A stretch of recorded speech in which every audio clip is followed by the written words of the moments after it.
So yes, I watched 40 hours of OnlyFans content, a full work week, sitting there alone, notebook open, like some kind of deranged anthropologist who took a very wrong turn at the career counselor's office. And what I found wasn't what I expected. It was somehow both more boring and more disturbing than that. Let me explain.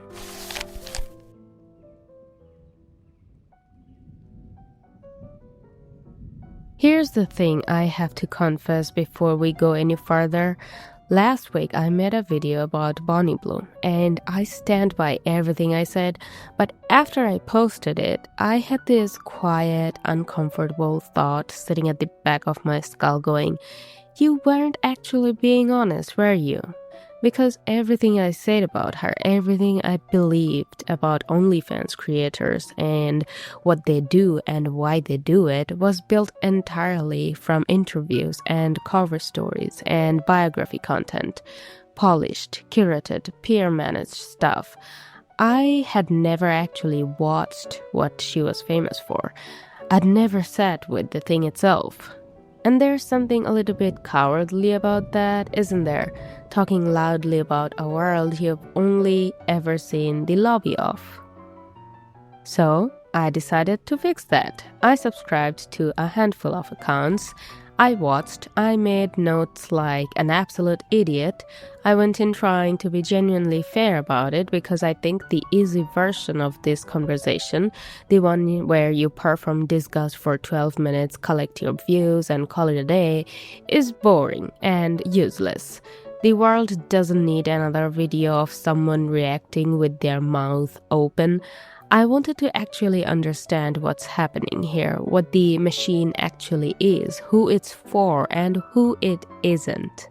And what's happening here is genuinely fascinating in the worst possible way. OnlyFans generated over $6.6 billion in revenue in 2023. The platform's sole shareholder, a businessman who already owned a webcam site before he bought OnlyFans in 2018, took home $472 million in personal dividends that year alone. Not revenue, dividends. The personal slice he pockets after the machine runs. The year before, $338 million. The year before that, $284 million. Every year, the number goes up. Every year, more young women join the platform to produce the content that makes that number go up. The math on that is not complicated. The platform presents itself as liberation. Create your economy, be your own boss, take control of your content. And if you look at the very top end, it almost looks true. There's a 19-year-old from Tampa who made $95 million in 3 years. The success stories are real. The problem is that they're also bait. They're the slot machine paying out loud enough for the whole casino to hear, so everyone else keeps pulling the lever. Because here's the actual structure underneath the branding. The top fraction of 1% of creators make life-changing money. The remaining 99-point-something% subsidize the traffic that makes those top creators possible, while earning somewhere between nothing and below minimum wage when you calculate the real hours going in. There are approximately 3 million creators on the platform. The revenue is concentrated so heavily at the top that most people producing content are effectively working for free, building a library they don't own on a platform that takes 20% of everything and retains all behavioral data permanently. That's not empowerment, that's Amazon, but the product is people.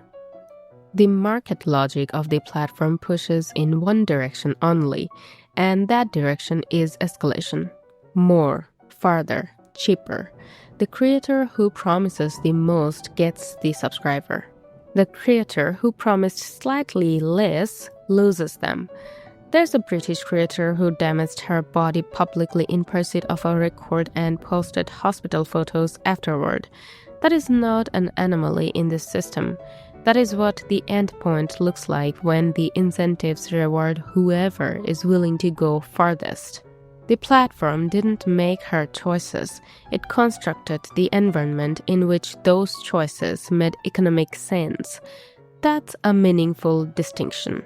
It is also, at the same time, a deeply damning one. I grew up, and in the last year or so, I've noticed something when I look at social media of people from my school. The odd girl with a link in her bio, not loads, but enough that it registers, enough that it doesn't feel surprising anymore. And that, the not surprisingness of it, is the most telling detail in this entire video. Not the platform revenue numbers, not the dividend figures, the fact that this has quietly become something that just happens now and no longer warrants a second thought from anyone. When did that happen? How did it happen? And what does normal actually mean when we use that word here? Because something that becomes normal wasn't always, and the path from unusual to invisible is worth examining, because the people who built that path had very specific reasons for wanting it paved.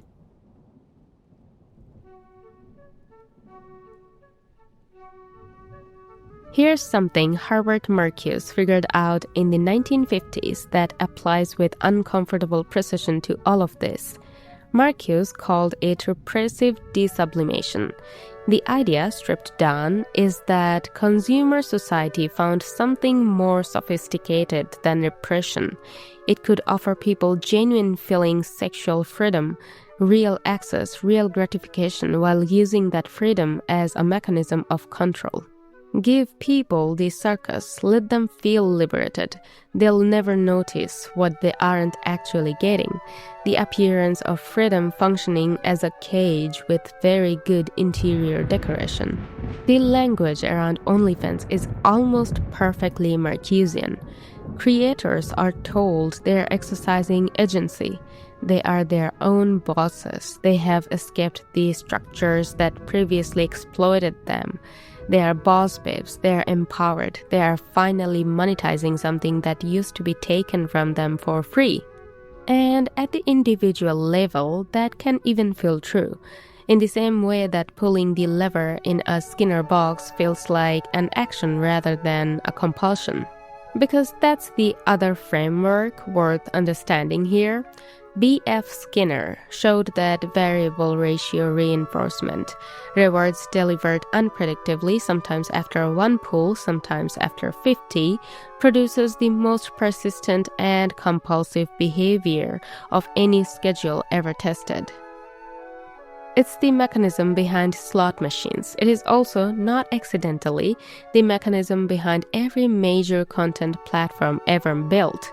The next image might be the one. The next category might provide the hit the previous one stopped delivering because the brain has adapted and requires escalation. This is not a metaphor for how pornography platforms function.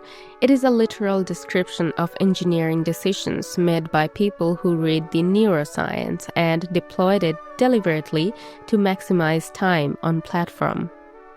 The average age of first exposure to pornography for boys in America is now 11 years old. 11. Not a teenager stumbling into something by accident. An 11-year-old whose prefrontal cortex won't be fully developed for another 14 years, whose dopamine system is at peak sensitivity, and whose understanding of what sex is and what it means is being formed in real time, inside a Skinner box built by adults who profit from the compulsion it creates. The research on what this does neurologically is not fringe or contested. It's published in mainstream psychiatric and neurological literature. The mesolimbic dopamine pathway activates during pornography consumption in patterns that parallel addictive substance use. Brains adapt, stimulation thresholds rise. The system requires escalation to produce the same response. The market logic of the pornography platform and the neurological logic of the addicted brain are perfectly, horrifyingly aligned. They want the same thing. The documented consequence of this is psychogenic erectile dysfunction, functional sexual impairment with no physical cause whatsoever, now affecting between 14 and 28% of European men aged 18 to 40. That's approaching 1 in 3 young men who cannot respond normally to an actual human being because their brain was trained on an escalating industrial product before they had any real frame of reference to compare it against. Nobody in mainstream discourse says this plainly. The platform has every financial incentive not to. The media ecosystem that might discuss it is largely funded by attention economy advertising that benefits from the same compulsion loop. But the damage isn't only neurological, it's relational. A teenage boy who spends hours in streaming environments where the women who appear are predominantly there to promote adult content is receiving a very specific education about what women are and what the relationship between men and women consists of. He's receiving that education before he has a single real experience to compare it against. The sexual script available to him was written by an algorithm optimizing for engagement. That's not dramatic. That's just what's happening. And I want to be very careful here because the easy move is to make this entirely about the men watching, but the women producing content for this system are living inside their own version of the damage. The women who joined at 18 and are now 25, wanting to leave, find that what they made follows them indefinitely on servers they don't control, for durations they can't determine.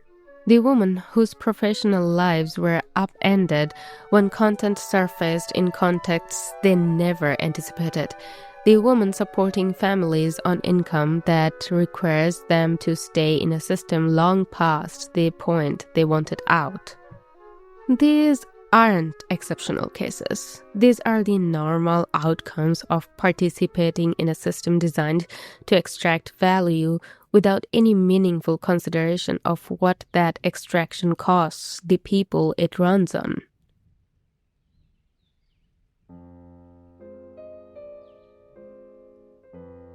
Berlin, 1923. The exchange rate hits 4.2 trillion marks to $1.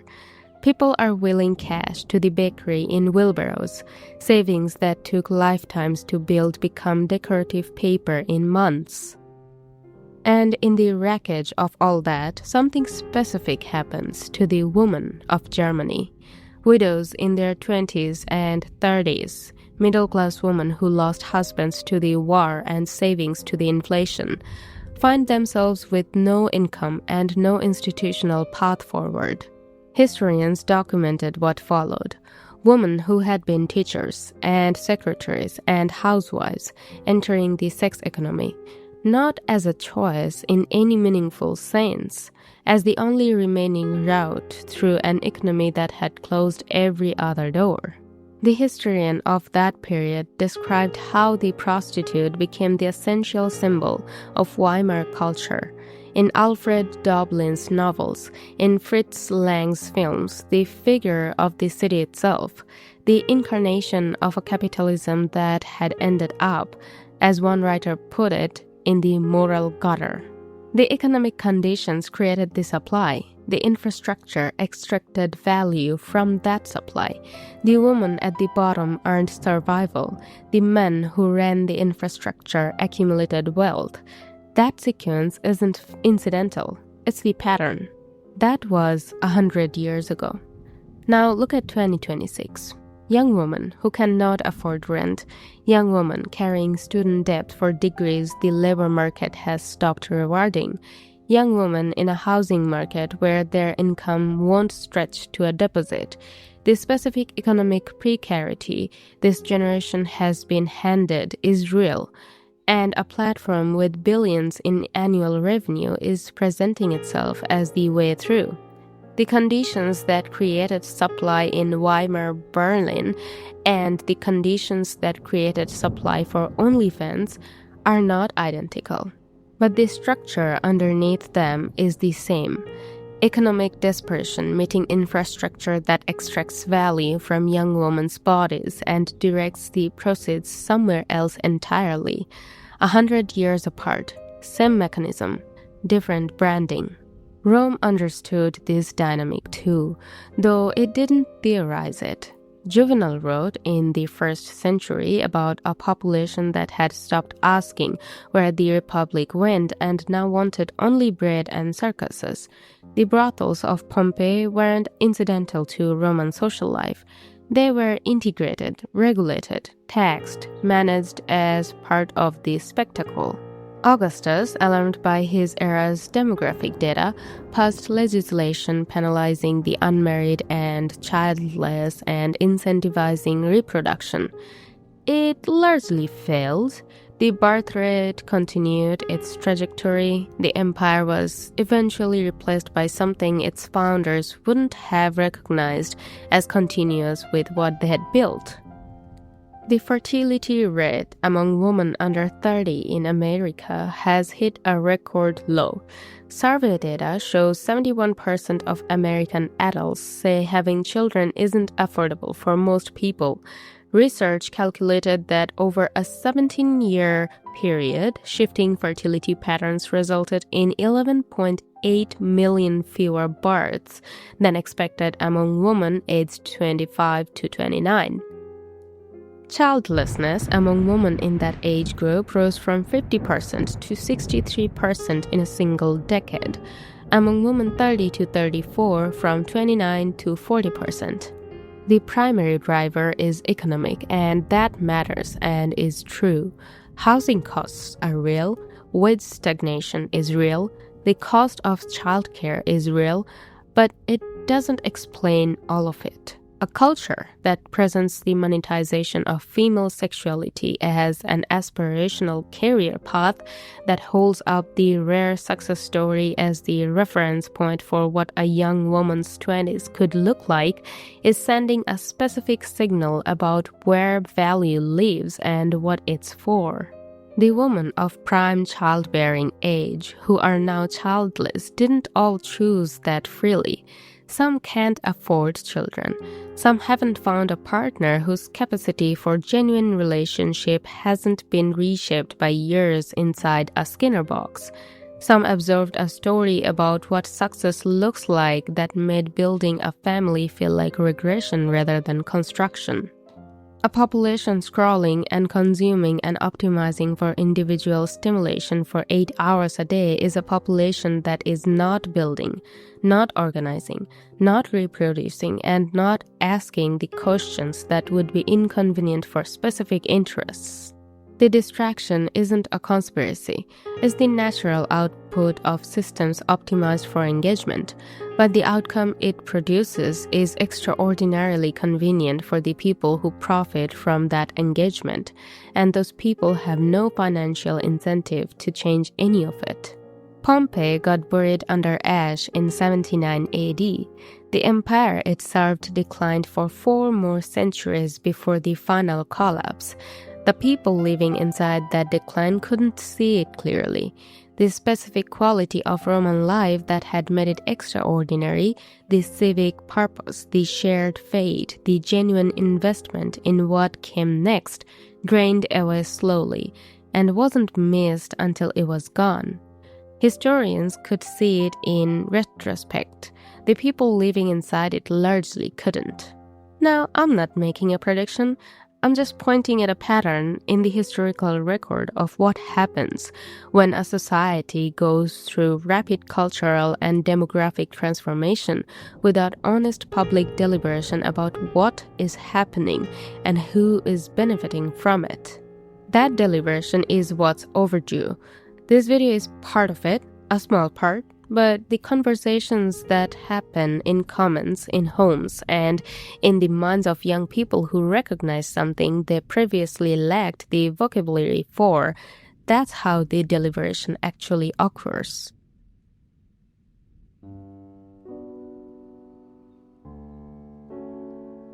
So, that's what 40 hours inside OnlyFans actually taught me. Not that the women on it are the problem, they're not. They're a symptom of something economic and structural and much larger than any individual decision. The men consuming it at 11 years old aren't the problem either. They're the consequence of a system with every financial incentive to reach them as early as possible and hold them as long as it can. The structure is what matters. A market that found the most efficient method ever built for extracting value from human sexuality, scaled it through every device on Earth, normalized it through the aspiration economy. Look at what's possible. You could be her. And arranged the political and cultural conditions to stay exactly as they are. Look at what's in your phone. Look at what it's doing to you. Then ask who built it, who owns it, and where the money goes. The discomfort of that answer is considerably smaller than the cost of not asking it. And if you haven't watched the Bonnie Blue video that I made yet, go watch it after this. That one's a good one.